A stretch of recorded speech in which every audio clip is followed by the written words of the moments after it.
5 times. Violence found me when seconds were the only thing standing between me and death. My name is Rachel. I'm 29 years old now, and I need to tell you about 5 separate occasions when I came within inches of being killed.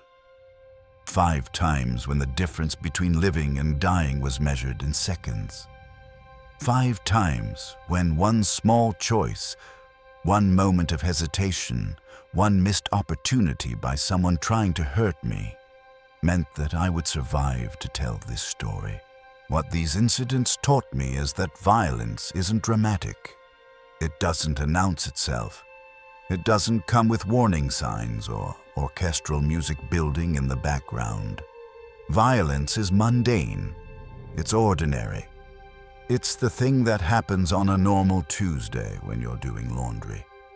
It's the door that opens in the middle of the night. It's the bullet that comes through your window while you're watching Netflix. It's the hand that reaches for you when you think you're safe. If you think bad things only happen to bad people, in bad places, these stories will change your mind. If you think you're too smart or too aware to become a victim, these stories will prove you wrong. Hit subscribe and turn on notifications, because what you're about to hear will make you understand that safety is an illusion. It's something we tell ourselves so we can sleep at night.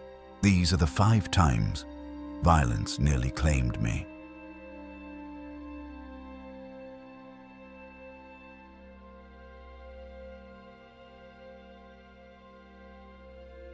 Story 1. The man at my back door. I was 20 years old when I got my first real job.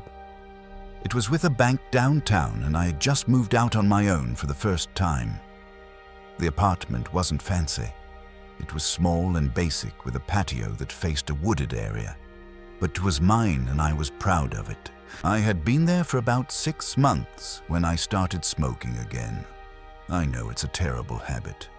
I've known it for years. But back then I didn't care. I would go out to the patio in the evening, smoke a cigarette, and enjoy the quiet. My neighbors had other opinions about my smoking. One day I found a note on my door. It was from the apartment management informing me that residents had complained about cigarette butts in the grass. They demanded I clean them up immediately. I felt ashamed. I hadn't realized how careless I'd been. I cleaned up every butt I could find, and from that day on, I was more careful. I would stub out my cigarettes in a coffee can that I kept on the patio, and I would dispose of them properly. It seemed like a small thing. A lesson learned, a problem solved. But that coffee can and the habit of going outside to smoke would lead to the first time someone tried to kill me. It was a Tuesday afternoon. I remember because it was my day off. I was home alone catching up on laundry. I had music playing on the radio. The volume was loud enough that I couldn't hear much of anything else. Around 2 o'clock, I decided to take a break and have a cigarette. I went out to the patio. The afternoon was warm, unseasonably warm for the time of year. I stood there for a few minutes smoking and enjoying the peace. When I finished, I came back inside and went back to my laundry. I had just loaded another hamper of clothes into the washing machine and started the cycle when I turned to walk back to my living room. And I came face to face with a strange man. He was standing in my apartment, just standing there, motionless, staring at me with a big toothy grin on his face. My eyes immediately looked around for something to use as a weapon, a lamp, a picture frame, anything. And that's when I noticed something that made everything worse. His pants were around his ankles. His shirt was long enough that it blocked most of the view, but I understood immediately what he was planning.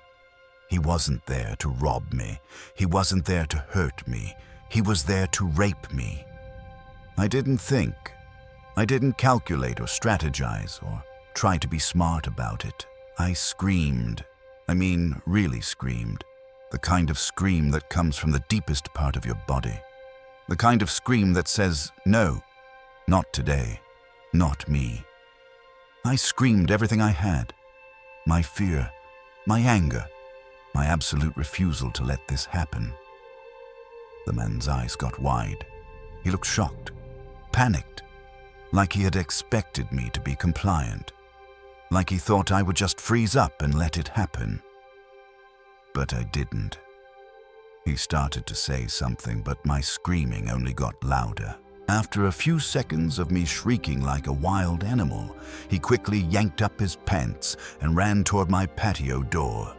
I slammed the door behind him and locked it. Then I collapsed on the couch. My entire body was shaking. My heart was pounding so hard, I thought it would break my ribs. I couldn't stop shaking for several minutes. When I finally got control of myself enough to move, I picked up the phone with trembling hands and called 911. The police arrived within 15 minutes. They took a report. They seemed more compassionate than I expected, but I didn't have much hope they would actually catch the guy. A week later, I was shocked to hear from them. They came to my apartment with a plainclothes detective and showed me a book of photographs. About a third of the way through, I saw him. "That's him," I said. The detective nodded. "You were lucky," he said. "This same man assaulted another woman a year ago. He was just released from jail a few weeks before he broke into your apartment." Lucky seemed like an understatement. A month later, I was notified that he had been arrested. He pled guilty and received a sentence of 16 months. He probably served half of that. After the incident, I locked my doors. Always, 24 hours a day. I became obsessive about it, and I quit smoking not long after. I couldn't stand feeling vulnerable anymore. And every time I even thought about going outside, I remembered the feeling of that man staring at me. I remembered the grin on his face, so I quit. It seems strange that something good could come from something so terrible, but it did. I never smoked again after that day. Story 2, The Door in the Dark. 4 years later, I was 24 years old and in college. I was living in a house with 2 other girls, and we were all back from the holidays. My roommates had both gone back to their parents' houses for Christmas break, so it was just me. The house was quiet, the kind of quiet that makes you hyper-aware of every sound, every creak, every shift in the floorboards. I was in my bedroom downstairs scrolling through TikTok on my phone when I heard the chairs in the kitchen move. The kitchen was directly above my room. I thought it was probably just the neighbors next door. We shared walls and sometimes they could be loud. But then I remembered that the neighbor next door had asked me to bring in a package while they were gone. So they were away. The noise was short-lived, so I didn't think too much about it. I went back to scrolling. Then I heard something that made my blood run cold. My bedroom door was opening. Slowly. Very slowly. My first instinct was to pretend I was asleep. I had read something once about an intruder being less likely to hurt you if they think you're asleep. If they think you're just another inanimate object in the room rather than a conscious threat. But my phone screen was on. It was lighting up my face, my terrified, jaw-dropped face. There was no way to hide that I was awake and aware. The door opened wider, and a man stepped into my room. He stood there for a moment looking at me. I was frozen on the bed. I couldn't move. I couldn't speak. I could barely breathe. For what felt like an eternity, but was probably no more than 10 seconds, we just stared at each other. He was wearing a backwards baseball cap. That's all I could really make out in the darkness. His face was too dark for me to see any details, but I could feel his presence, his intent. Then slowly, very slowly, he took his foot back out of the room and closed the door. I sat there in absolute shock for a moment. Then instinct kicked in. I reached over and locked my bedroom door. My hands were shaking so badly I could barely hold the phone, but I texted the guy I was dating and told him someone just broke into my house and came into my room. He immediately told me to call 911. I did. The dispatcher asked me if I felt comfortable going to the front door to unlock it for the police so they wouldn't have to break it down. I told her absolutely not. I wasn't going anywhere near that door. I didn't care if they had to break it. Within a few minutes, I saw flashlights shining through my window. I heard police knocking on the door and announcing themselves. I came out of my room and they got me. They told me to wait on the back porch while they searched the house. 2 officers went through every room, gun drawn. It looked like something out of a movie. The way they would clear each corner, the way they moved with their partner. They didn't find anyone, but they did find that the back door was unlocked. The back door that I had locked. Or so I thought. I had locked it. I was sure I had locked it. But somehow it wasn't locked. The officers asked me questions. I explained everything. They took notes. And then they told me there was nothing more they could do. They would patrol the area, but without any evidence of forced entry, without any footage. There wasn't much they could investigate. My boyfriend came over and stayed with me that night, but I couldn't sleep. I kept getting up and checking the doors, checking the windows, going through the house over and over to make sure no one was hiding in a closet or under a bed. The next morning, I called our landlord. She refused to come and change the locks. She never ended up changing them for the rest of the time I lived there. From that day forward, I became paranoid about my doors. I triple-check them before I go to bed. I still do even now. It doesn't matter where I am. When I moved out of that house, I got a dog. A small cocker spaniel, but he helps with my anxiety about intruders. I also installed a Ring doorbell at my current place. I believe it was probably my roommate's boyfriend who broke in that night. He had access to the house. He had a key. Or at least my roommate had given him a key so he could let himself in when she was away. But I don't know for sure. What I do know is that someone came into my home in the middle of the night. Someone came into my bedroom while I was sleeping. And the only reason I'm alive today is because my phone screen was bright enough that he could see I was awake. Story 3, The Bullet. When I was 23 years old, I was living with my parents in Colorado. I had just graduated and made a deal with my parents to take 6 months off before starting my job search. I spent most of my time on the couch watching Netflix. My parents lived out in the country, with large open fields around the house. There were no neighbors immediately next to us. One afternoon, I was lying on the couch watching a show. It was a nice day. I had the sliding glass door open and the screen door closed. I could hear a lawnmower in the distance. Someone was mowing their lawn a few properties over. I was focused on the show when I heard a quiet tick sound, and then a dull thud. I looked toward the door. There was a small hole poked through the mesh of the screen. My curiosity got the better of me. I paused my show and went to look at it closer. The hole was round, about the size of my pinky. I traced the path of whatever had made the hole from the screen to the side of the couch. About 2 inches below where my hand had been sitting there was another hole in the fabric. Whatever it was had missed my hand by maybe 3 inches. I thought about what could have caused it, and the obvious conclusion was that it was probably a rock or a piece of debris ejected from the lawnmower blades. I went back to the couch and resumed my show. But the next day, when I was telling my mom about it, she suggested we dig into the couch to see what the object actually was. I got a screwdriver from the garage. I came back to the couch and dug around in the fabric. After about 30 seconds of struggling, something popped out into my hand. I looked down at what I was holding. It wasn't a rock, it was a bullet, a .22 caliber bullet. My heart sank. My mom gasped when she saw it. We looked at each other for a moment, not saying anything.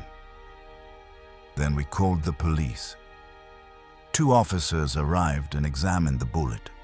I explained what had happened. They asked me questions about whether I had heard anything unusual, whether there had been anyone on the property.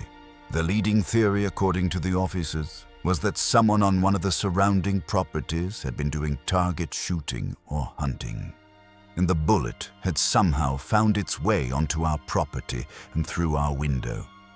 It was an accident. A terrible, horrible accident, but an accident nonetheless. The only other possibility was that someone had deliberately shot at me and missed. I couldn't think of anyone who would want to do that. I didn't have enemies. I got along with people. I had no ex-relationships that had ended badly. So we all agreed to rule it an accident. But the truth is, I will never know. And I will never forget looking down at that bullet in my hand. That moment when I realized that something could end my life so easily, so randomly, so completely beyond my control. I was lying on that couch. I was watching a show. I was doing nothing wrong. And a bullet came through my window. If I had been sitting 2 inches to the right, I would be dead. If I had been standing instead of sitting, the bullet would have hit my chest or my head instead of my couch. If I had been looking out the window at that exact moment instead of at the television, I would have been staring directly at the hole as the bullet came through. Seconds. It all came down to seconds.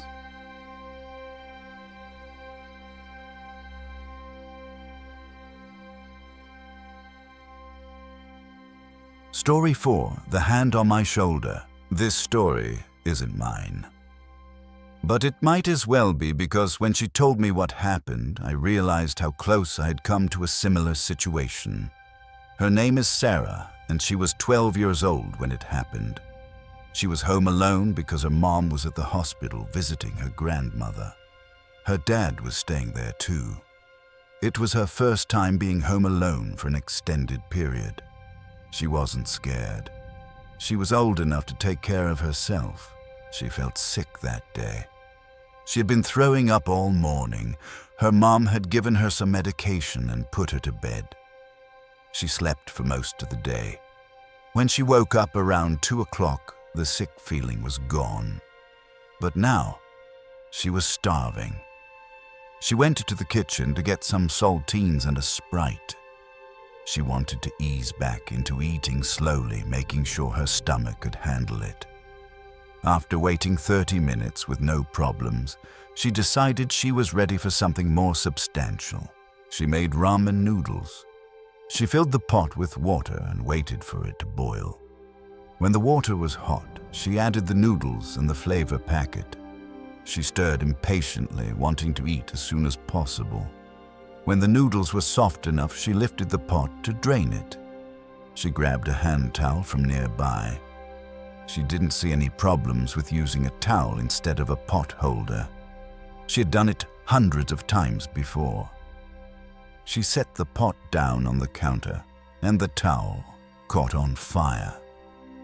She didn't notice it at first. She was focused on the noodles. When she realized what was happening, she grabbed the towel and threw it into the sink. But by then, the fire had already jumped to the curtains above the sink. She tried to splash water with her hands, but it wasn't enough.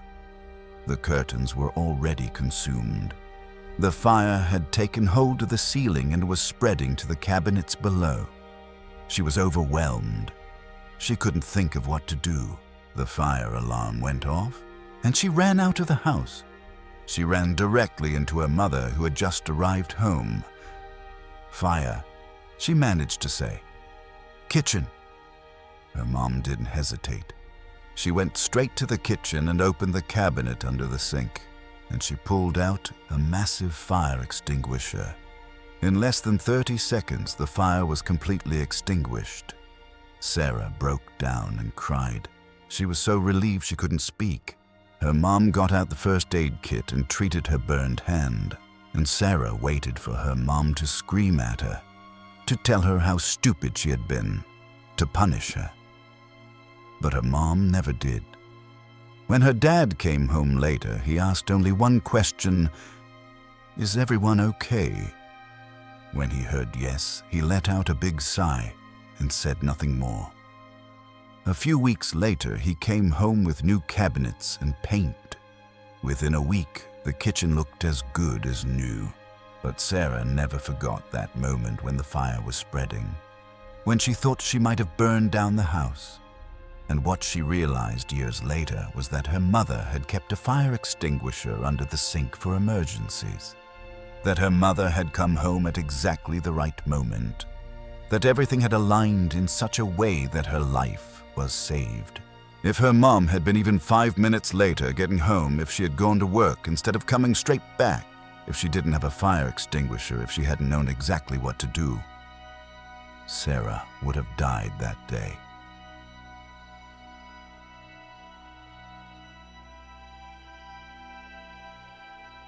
Story 5. The Eyes of Evil.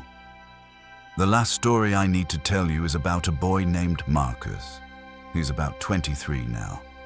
But this story happened when he was 18. He had just graduated high school. He'd gotten his grades up. He was planning to go to college in the fall, but for one day he decided to skip school. He and his friend loved to fish. They would drive out to a pond about 30 miles away and spend the day catching catfish and crappie. On the morning of this story, they did exactly that. The fishing was great. His friend caught crappie that were the size of dinner plates. They packed their cooler and headed back to town around 1 o'clock in the afternoon. Marcus got home at 1:30. He was tired. He was hungry. He smelled like fish. All he wanted was to get home, take a shower, and eat something. When he entered the house, everything was quiet. His parents wouldn't be home until around 4. He went to his room and started to undress. Then he heard a light bang in his parents' room. He called out, "Who's there?" No answer came, so he started walking toward his parents' room. As he turned the corner, he saw it. A foot exiting through the window, and behind it, another man, with a black bandana around his face. Marcus didn't think. He just ran. He ran out of the house and over to his neighbor's place. He banged on the door until Mrs. Johnson answered it. He quickly explained what was happening. Mrs. Johnson called the police immediately. The police arrived and searched the house. But of course, the burglars were long gone by then. When his parents came home, Marcus told them everything. They were shocked. They were scared. They were concerned for his safety, but they didn't ask him why he was home so early. It wasn't until a few days later that his mom asked, and Marcus made up a story about feeling sick and coming home from school early. His parents believed him. But here's the thing about that story. If Marcus hadn't decided to skip school that day, if he had gone to his classes, if he had stayed at school until the final bell rang, he would have come home to find 2 burglars already in his house, 2 men with a plan. What would have happened if Marcus had walked in and found them there? What if they had decided he was a threat? What if he had interrupted them at the wrong moment? Marcus will never know. But he knows that if the timing had been even slightly different, his life could have ended that day. 6 years have passed since that incident. Marcus now works for a home security company. he installs security systems in people's homes. Every day, he tells people, get a security system, lock your doors, be aware. Because he understands in a way that most people don't how fragile safety really is. Epilogue, the common thread. I've spent the last 7 years thinking about these 5 incidents. My near assault, the break-in where someone came into my bedroom, the bullet that came through my window, Sarah's kitchen fire, Marcus's encounter with the burglars. And I've come to understand something that unites all of them. In each case, it was seconds. I screamed loud enough. If I had hesitated for even a moment, if I had frozen in fear instead of acting on instinct, the outcome would have been completely different. The intruder saw I was awake. If I had left my phone face down on the mattress, instead of using it to scroll, he might have thought I was asleep. He might have come in. The bullet passed through my window and hit the couch. I was sitting on the opposite end. If I had shifted position 3 inches to the right, I would be dead. Sarah's mum came home. If she had been just 5 minutes later, if she had decided to stop at the store on the way home, if she had taken a different route, the fire would have burned the house down. Marcus was home that afternoon. If he had gone to school like he was supposed to, if he hadn't skipped class that day, he would have come home to find the burglars waiting for him. Seconds. Everything comes down to seconds. And the reason I'm telling you these stories is because I need you to understand something. Safety is not guaranteed. Security is an illusion. The locks on your doors, the alarms on your windows, the precautions you take, they're all just ways of hoping that the bad thing won't happen. But they can happen. They almost did for me. Multiple times. And the only reason I'm alive to tell these stories is because of a series of random events. Because I screamed. Because someone came home at the right time. Because I was sitting in a slightly different position. Luck. That's what it comes down to in the end. Pure luck. So my advice to you is this: trust your instincts. If something feels wrong, it probably is. Don't be alone if you don't have to be. And if you are alone, be aware. Be ready. Keep your phone charged. Know where the exits are. Don't take safety for granted. Don't assume that bad things only happen to bad people in bad places. Because I'm a good person. I lived in a nice apartment. I went to work and college and paid my bills. And violence found me anyway. It found me 5 times. And the only reason I'm here to tell you about it is because of seconds. So don't waste them. Stay alert. Stay safe. And please, for the love of God, lock your doors. Because the person trying to get in might be more patient than you think, and the person coming to save you might be just a few seconds away.